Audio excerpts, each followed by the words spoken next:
மக்களே, உங்களுக்கு தெரியுமா?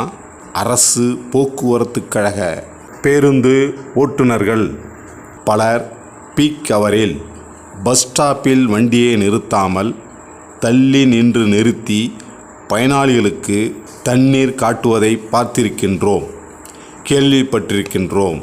ஆனால் சென்னை தீநகரில் இருந்து வேளச்சேரி, மேடவாக்கம், மாம்பாக்கம் வழியாக கொளத்தூர் வரை செல்லும் M51V பேருந்து ஓட்டுநர் ஒருவர் தனது பேருந்தில் பயணிப்பவர்களுக்கு வசதியாக தனது சொந்த செலவில் குடிநீர் வழங்கி சமூக சேவை செய்து சிறப்பித்து வருகின்றார். அவரது பரந்த மனதை பாராட்டுவோம் வாரீர். அவரது சமூக சேவையை லைக் செய்வோம் வாரீர். அவருக்கு புகழ் சேர்க்க இந்த வீடியோவை ஷேர் செய்வோம் வாரீர் வாரீர் வாரீர்.